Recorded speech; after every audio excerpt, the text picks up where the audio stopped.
జాతీయ ప్రాజెక్ట్ అయిన పోలవరం నిర్మాణం ఎప్పటికి పూర్తవుతుందంటే అదొక బేతాళుని ప్రశ్నగా మిగిలిందన్నమాట. నిజానికి అది కేంద్రం నిర్మించాల్సిన బాధ్యత ఉంది, కానీ చంద్రబాబు సర్కారు తన చేతుల్లోకి తీసుకుంది. అది మేమే కడతాము పోలవరం ప్రాజెక్టుని. దానికి కారణాలు రకరకాలుగా చెప్తున్నారు, ఎవరి కారణాలు వాళ్ళకు ఉన్నాయి. ఇప్పుడు ప్రజెంట్ ఏంటంటే చెప్పేది ఈ ఆర్థిక శాఖ ఉన్నతాధికారి పోలవరానికి కేంద్ర ప్రభుత్వం 12,000 కోట్లకు పైగా అడ్వాన్స్ ఇవ్వడానికి అంగీకరించిందని అంటున్నారు. ఇంతకు ఈ అడ్వాన్స్ ఎట్లా వచ్చింది, దీని వెనుక కారణాలు ఏంటి, ఎవరి కృషి ఉంది అనే దానిపైన మాట్లాడుకుందాం.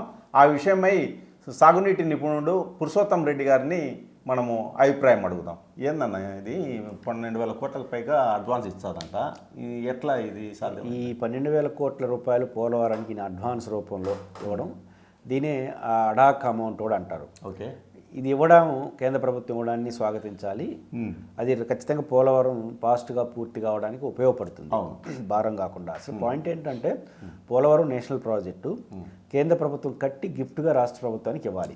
మళ్ళీ మనం దాన్ని నిర్వహణ చేసుకుంటాం. కానీ దురదృష్టం చంద్రబాబు నాయుడు గారు సలహా సూచన మేరకు లేదా ఆయన విజ్ఞప్తి మేరకే నీతి ఆయోగ్ వైస్ చైర్మన్ చెప్పాడు. ఆయన రాష్ట్ర ప్రభుత్వం కోరతా ఉంది. ఆ కోరికను అనుసరించి మనం ఇవ్వవచ్చని కేంద్రానికి సిఫార్సు చేసింది. మన కోరిక మేరకు అది చంద్రబాబు గారు చెప్పుకున్నారు. నిజానికి అది బ్లెండర్. ఎందుకు బ్లెండర్ అంటే, నెంబర్ 1, పోలవరం ప్రాజెక్టు పూర్తి చేసి మనకి ఇవ్వడం అంటే దానికి ఎంత ఖర్చు అయితే వాళ్ళు భరించుకుంటారు. అట్లా కాకుండా రాష్ట్ర ప్రభుత్వం అంటే ప్రతిదానికి అనుమతులు, ప్రతిదానికి కండిషన్స్, ఈ రోజు కూడా నిర్వాసితులకు ఎంత అమౌంట్ అవుతుందో ఇంతవరకు ఫైనల్ చేయలేము.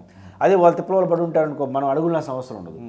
కానీ అలాంటి సమస్యలు వస్తాయని చెప్పినా వారు తీసుకున్నారు. తీసుకున్నప్పుడు మాలాంటి వాళ్ళు చెప్పింది తీసుకోవడం కరెక్ట్ కాదు. ఒకవేళ తీసుకున్నారు ఏం చేసి ఉండాలంటే, ఇప్పుడు చెప్తున్నారు 12,000 కోట్లు వాడిని అడ్వాన్స్ అని, ఆ పద్ధతిలో మీరు ఇవ్వాలి, మేము కట్టి బిల్లులు పెడతాం అనే పద్ధతిలో ఎగ్జిక్యూటివ్ బాధ్యత తీసుకుండాలి.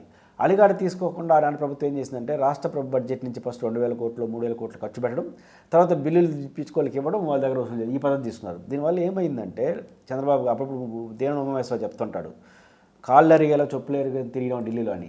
అది మా గొప్పతనం అంటాడు ఆయన, అది బలహీనత అంటాను నేను.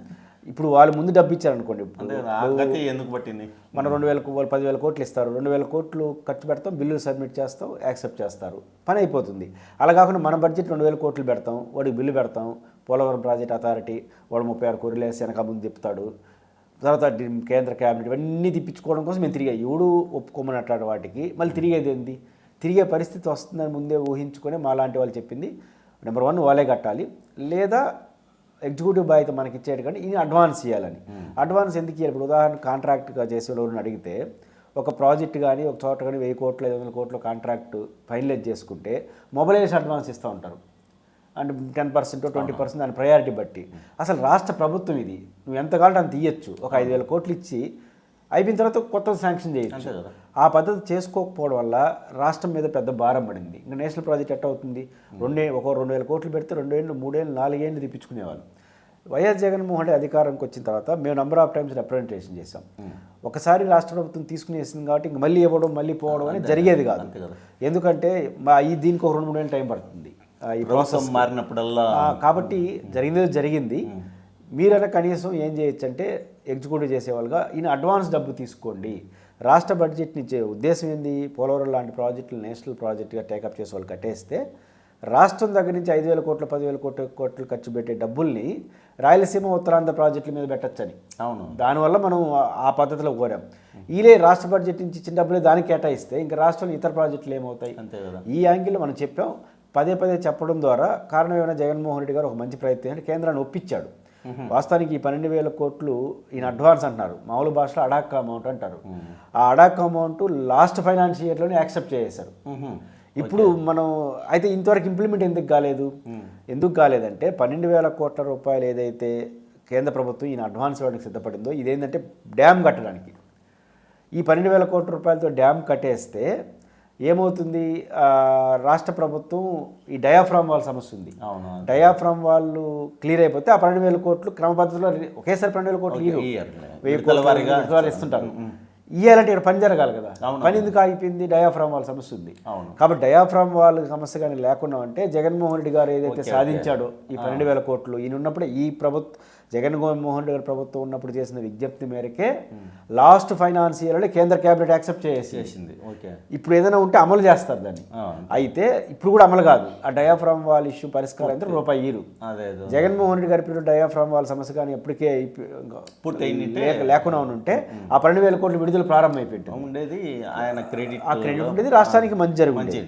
కాబట్టి జగన్మోహన్ రెడ్డి గారి ప్రభుత్వం ఒప్పించింది ఈ ఇన్ అడ్వాన్స్. ఈ అడ్వాన్స్ తీసుకోవడం ద్వారా పని వేగవంతం అవుతుంది, రాష్ట్రానికి అదనపు భారం కాకుండా ఉంటుంది. కాబట్టి ఈ 12,000 కోట్లు ఇవ్వడం స్వాగతించాల్సిందే, ప్రయత్నాన్ని అభినందించాలి. బట్ గత ప్రభుత్వం చేసిన కృషి కారణంగానే ఈ 12,000 కోట్లు ఇన్ అడ్వాన్స్ ఇమ్మన్నారు. నిజానికి ఇన్ అడ్వాన్స్ ఇప్పుడు ఫైనాన్స్ సెక్రటరీ అంటున్నారు, వారు ఒక గతంలో ఇప్పుడు 14 నుంచి 19 వరకు తెలుగుదేశం, 19 నుంచి 24 వరకు వైసీపీ. ఏదైనా 14 నుంచి 19 వరకు మీరు మాకు ఇస్తున్న డబ్బులు మేము బడ్జెట్ నుంచి కేటాయించి ఆ తర్వాత డబ్బులు వసూలు చేస్తున్న పద్ధతి మానుకొని మాకు ఎగ్జిక్యూటివ్ బాధ్యత ఉంది కాబట్టి మాకు ఈయన అడ్వాన్స్ ఇవ్వమని ఒక లెటర్ బయట పెట్టమనండి. కానీ 19 నుంచి 24 వరకు ఫైనాన్స్ మినిస్టర్ బుగ్గన రాజేంద్ర 100 సార్లు కలుసుంటాడు. కలిసినప్పుడల్లా ఇదే మాట్లాడినారు, ఈయన అడ్వాన్స్ డబ్బులు ఇవ్వండి, ఈయన అడ్వాన్స్ డైట్లు ఏంటి అని చెప్పి. అది 2-3 ఏళ్ళ తర్వాత సాధించారు.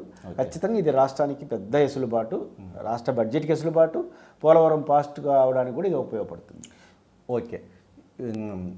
జగన్ సర్కారు చేసిన శ్రమ వల్ల ప్రభుత్వానికైతే మన రాష్ట్రానికైతే పోలవరం నిర్మాణానికి 12,000 కోట్లకు పైగా అడ్వాన్స్ ఇవ్వడానికి కేంద్ర ప్రభుత్వం గత సంవత్సరమే అంగీకరించింది. ఆ మొత్తము రాబోయే రోజుల్లో మనకు ఉపయోగపడుతుంది. ఇది పురుషోత్తం రెడ్డి గారు చెప్పింది.